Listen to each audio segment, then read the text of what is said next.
Salam sehat, kuat makmur, panjang umur, awet muda diberkati Tuhan. Kuasa cinta dan kasih karunia-Nya. Renungan anugerah pagi ini. Dalam surat Roma pasal 16 ayat 20 versi IMB, demikian bunyi firman Tuhan. Bapa damai sejahtera akan segera menghancurkan setan di bawah kakimu. Anugerah Tuhan kita Yesus Kristus menyertai kamu. Amin. Kasih karunia adalah satu-satunya serangan yang membuat iblis tidak dapat bertahan. Jika kita hidup dengan berusaha mendapatkan perkenanan Tuhan, iblis mempunyai kuasa atas kita. Karena dia akan selalu menuding, menghakimi pada hal-hal yang belum Anda lakukan untuk berkenan kepada Tuhan. Tentunya akan selalu ada yang belum saudara lakukan. Tentunya akan selalu ada hal-hal yang membuat Tuhan tidak berkenan dengan saudara. Iblis bisa mendominasi saudara. Jika kita menyatakan perlindungan dan kesembuhan Tuhan berdasarkan apa yang sudah kita lakukan, why? Iblis akan si penuduh, si pendakwa.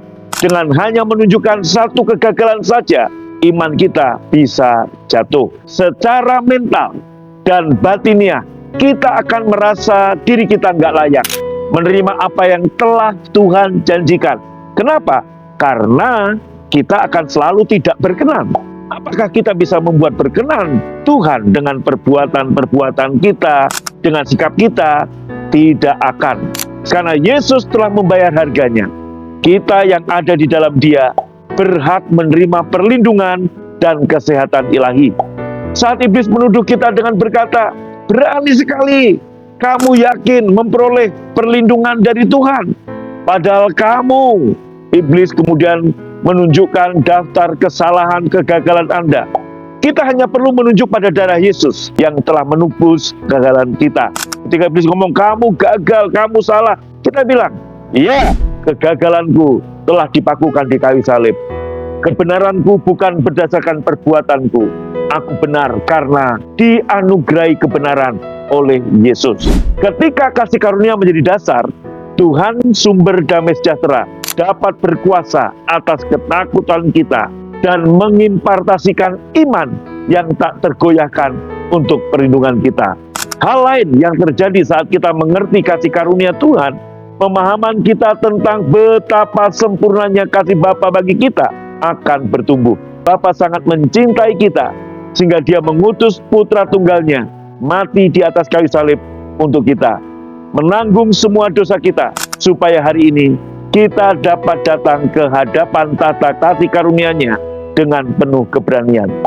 Dia melakukan itu agar hari ini kita bukanlah seperti domba tanpa gembala, tapi kita sangat dikasihi dan diperhatikan oleh Bapa.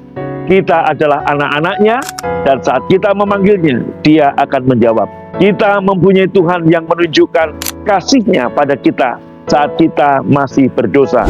Saat kita tidak mempunyai apapun untuk dipersembahkan kepadanya selain hati yang hancur, aib, dosa, dan segala kekurangan kita, sungguh kasih Allah yang sempurna. Di dalam kasih tidak ada ketakutan. Sebaliknya, kasih yang sempurna mengusir ketakutan, karena ketakutan mengandung hukuman atau siksaan. Dan siapa takut, ia belum sempurna kasihnya. Kita mengasihi Dia karena Yesus lebih dulu mengasihi kita. Apakah Anda sedang merasa takut sekarang? Tanyakan pada diri Anda sendiri. Tahukah Anda seberapa dalam Tuhan mengasihi Anda? Anda tidak dapat menjauhi rasa takut. Tapi saat Anda menyadari kasih-Nya bagi Anda, setiap ketakutan dalam hidupmu akan hilang. Semakin dalam Anda mengetahui kasih-Nya pada Anda akan dapat hidup tanpa rasa takut di masa-masa penuh bahaya. Naikkan doa bersama saya. Bapa, terima kasih untuk cinta-Mu yang sempurna, yang mengusir semua ketakutan, sehingga aku dapat hidup tanpa rasa takut. Aku nyatakan darah Yesus telah menebus kegagalanku, dan darah Yesus adalah dasar yang tak tergoyahkan untuk perlindunganku dari Tuhan.